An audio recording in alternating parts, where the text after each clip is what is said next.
ناظرین آداب، ارمان ٹائمز میں میں صلاح الدین ادیب آپ کا استقبال کرتا ہوں۔ اس پر بحث کی گئی، جبکہ کوئی بھی اگر اس طرح کا ریزولوشن آتا ہے تو اس پر ایک ایکسپرٹ کمیٹی ہوتی ہے اس فیلڈ کی جاننے والی،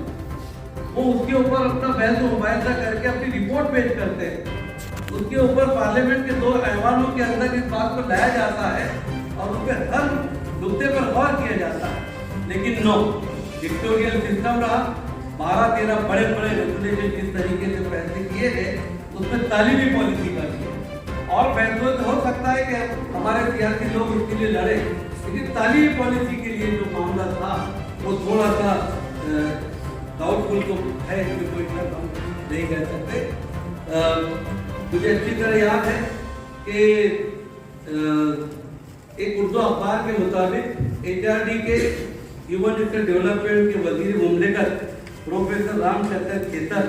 جو کہ ایک پرچارک بھی رہے ہیں، ان کے ساتھ 30 ستمبر 2015 کو ایک میٹنگ ہوئی جس میں RSS کے نظریے کے تحت اپنے ہی ملک میں رہنے والی ایک دوسری قوم بنی اسرائیل کی بہت ہی لاچار اور بے بس ان کے ساتھ بہت ظلم کرتے تھے، اور قرآن نے بیان کیا کہ یقتلون ابناءہم ویستحیون نساءہم، کہ وہ ان کے نوجوانوں کو قتل کرتے تھے اور ان کی بیٹیوں کو زندہ رکھتے تھے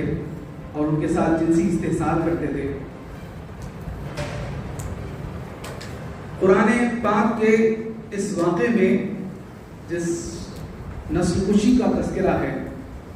انسانی تاریخ میں ایسے بہت سارے واقعات اور ہولناک واقعات پیش آتے رہے، اور اب زمانہ بدل چکا۔ آج کی استھتی میں بھارت میں ایجوکیشن میں کیا سٹیٹس ہے، اور ایک کوانٹیٹیو پورا انالیسس جو اسکولوں میں ٹیچر ہے یا اسکول سے وہ جانتے ہوں کہ UDIS کر کے ہوتا ہے جو پورے دیش کا ڈیٹا کلیکٹ کرتا ہے، اور اس ڈیٹا کا انالیسس کر کے کچھ باتیں انہوں نے رکھی، اس میں سے صرف کافی بڑی رپورٹ ہے، 120 پیج کی رپورٹ ہے، لگ بھگ NEP کی اتنی ہی اگر ہم پنوں میں گنیں تو۔ اس رپورٹ کے مطابق پورے دیش میں 2021-2022 میں پہلی سٹینڈرڈ سے لے کے 12ویں سٹینڈرڈ تک 25.5 25.5 کروڑ بچے پڑھتے ہیں۔